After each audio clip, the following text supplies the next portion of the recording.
जोहार साथियों, जिंदाबाद जिंदाबाद जिंदाबाद। क्या थके हो? आदिवासी एकता जिंदाबाद जिंदाबाद जिंदाबाद आदिवासी एकता जिंदाबाद जिंदाबाद जिंदाबाद।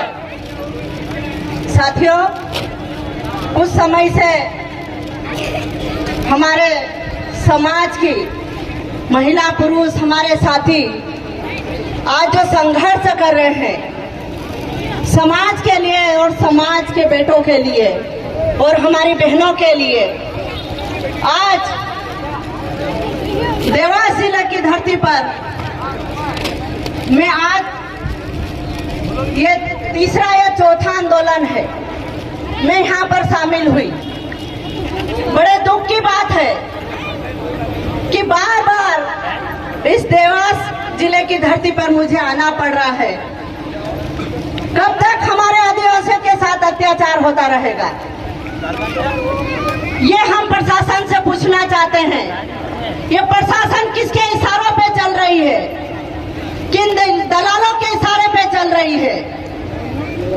कब तक हमारे आदिवासियों को जमीन से बेदखल करेंगे? ये जो बच्चे बिलखते रो रहे हैं, उनके आंसू कौन पहुंचेगा? ये प्रशासन को शर्म नहीं आई? फॉरेस्ट विभाग के अधिकारियों को समझ में नहीं आई कि हमारे गरीब आदिवासियों के झोपड़े तोड़े गए, घर मकान तोड़े गए, उन्हें बेघर किया पानी बारिश में। किसके आदेश से तोड़े गए और क्यों तोड़े गए? क्या आपको अधिकार है किसी गरीब का झोपड़ा तोड़ने में और मकान तोड़ने में? एक महिला का घर, उसके घर को तोड़ा गया। एक महिला का अपमान हुआ, एक परिवार का अपमान हुआ, इस आदिवासी का अपमान हुआ। आपको अधिकार नहीं है यहाँ की प्रशासन को गरीब आदिवासियों के साथ अत्याचार करने का। इसके लिए आज जो हमारी मांगे हैं वो पूरी होना चाहिए, और नहीं तो हम यह निरंतर यह आंदोलन जारी रहेगा। आज हमारी बहनें भी आई है, हम यहीं खाना बनाएंगे, यहीं खाएंगे और यहीं रहेंगे।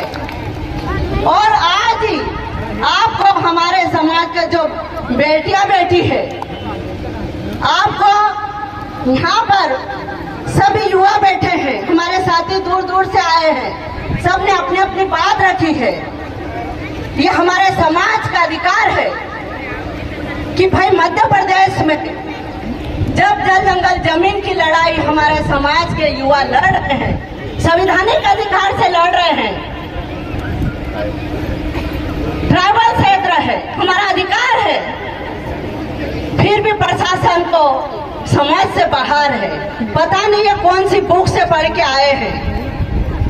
ये जो अधिनियम है, वन अधिनियम, तो इसको इन्होंने ताक में रख दिया है। ये इनकी मर्जी से, ऊपर के दबाव से आके ये मनमानी तरीके से हमारे लोगों पे अत्याचार कर रहे हैं। इनको भी सजा मिलना चाहिए, अधिकारियों को मिलना चाहिए।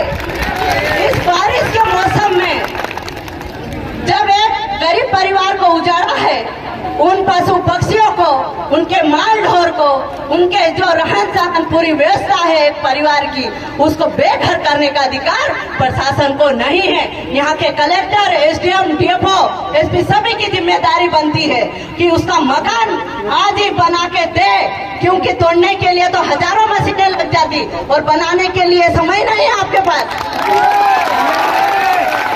ये प्रशासन सुने और ध्यान दे। आज हम अगर हमारे जिसका घर तोड़ा उसका घर नहीं बना के दिया, नहीं दोगे तो हम यहाँ से नहीं जाएंगे। हम समाज हमारी व्यवस्था करके बैठे हैं। कहीं ना कहीं ये इसी प्रकार अत्याचार बढ़ रहा है। खास करके देवास जिलों में हमेशा ऐसी, हमारे रामदेव भाई ने पहले भी संघर्ष किया, उनके खेतों में भी गड्ढे खोद दिए गए, तब भी हम संघर्ष करें। तो ये कहीं ना कहीं रवैया, सौतेला व्यवहार एक मध्य प्रदेश सरकार और प्रशासन हमारे आदिवासियों के साथ कर रही है, तो ये बर्दाश्त नहीं होगा साथियों।